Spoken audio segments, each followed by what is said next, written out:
Let's use a number line to compare decimals.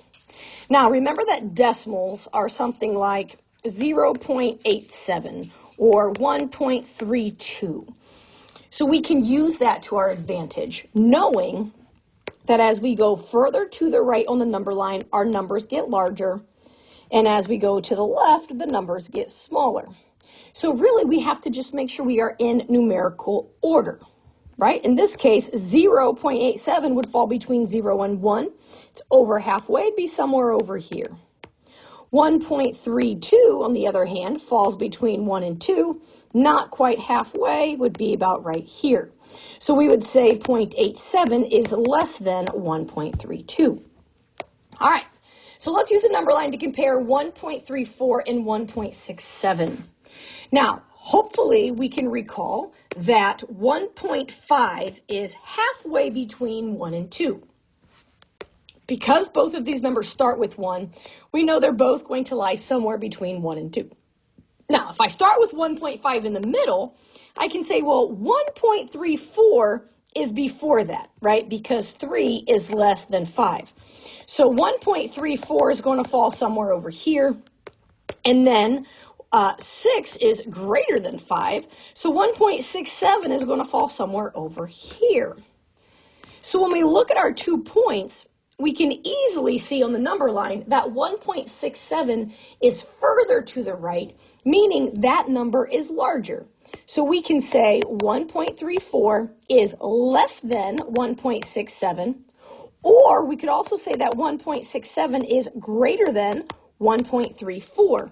The big key here is that I call it the alligator, but the opening of our inequality, it opens towards the higher or the larger number. So you can say like it's eating the larger number. That's the alligator piece. Let's do another one. We're comparing 2.12 and 1.95. So first, 2.12, it starts with a 2. That means we're going to fall between 2 and 3. Again, we can say, well, this is 2.5, and I know that 1 is less than 5, so 2.12 is going to be somewhere over here. Okay, so that's the first one. Then I look at 1.95. Well, it starts with a 1, so it's going to be between 1 and 2. Again, we've got our 1.5. 9 is way bigger than 5, so it's going to be about right here. But either way you slice it, you can see that 1.95 is less than 2.12. Or, again, we could say 2.12 is greater than 1.95. The key being the opening goes towards the larger number. Let's do one more. A number line to compare 0.63 and 0.71. Okay, so we've got between 0 and 1 for both of them because they start with a 0. I'm going to throw 0.5 is in the middle. Now, when you're looking at these, we can say, okay, I've got 0.63. Well, 6 is bigger than 5, but just a bit, so we'll put it right next to it, 0.63. Okay, that's that one. And then we can say, well, 7 is also greater than 5. So where does it go? Well, compare 6 and 7.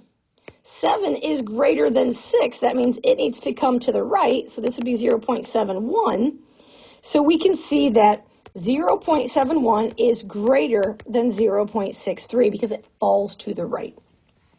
And because we're writing these all two ways, 0.63 is less than 0.71.